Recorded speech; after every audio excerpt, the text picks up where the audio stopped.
December 25ஆம் தேதிக்கான current affairs. இலங்கை வளர்ச்சிப் பணிகளுக்கு இந்தியா 237 கோடி ரூபாய் ஒதுக்கி இருக்கிறதா இலங்கையோட அரசு சொல்லியிருக்காங்க. இலங்கையில் பல்வேறு வளர்ச்சி பணிகள் செய்கிறதுக்காக இந்த தொகை ஒதுக்கீடு செய்யப்பட்டிருக்கு.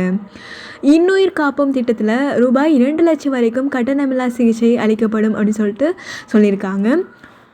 இன்னுயிர் காப்போம் நம்மை காக்கும் 48 திட்டத்தின் கீழே வழங்கப்படக்கூடிய கட்டணமில்லா சிகிச்சை தொகை 2 லட்சமாக உயர்த்தப்பட்டிருக்கு.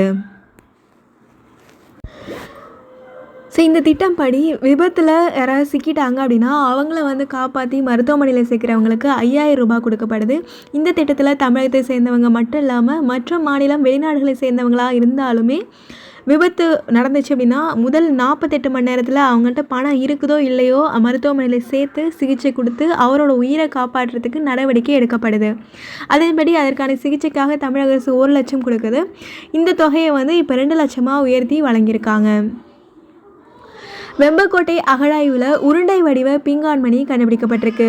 வெம்பக்கோட்டை 3ஆம் கட்ட அகழாய்வில் பழங்காலத்து சோடினை பீங்கானால் தயாரிக்கப்பட்ட உருண்டை வடிவ மணி, மாவு கற்களான நீள்வட்ட வடிவ மணிகள், அலங்கரிக்கப்பட்ட சங்கு வலைகள் இதெல்லாம் கண்டுபிடிச்சிருக்காங்க. இந்த வெம்பக்கோட்டை அப்படிங்கிறது விருதுநகர் மாவட்டத்தில் இருக்குது. அங்கே தான் இந்த அகழாய்வு பண்ணி இதை கண்டுபிடிச்சிருக்காங்க.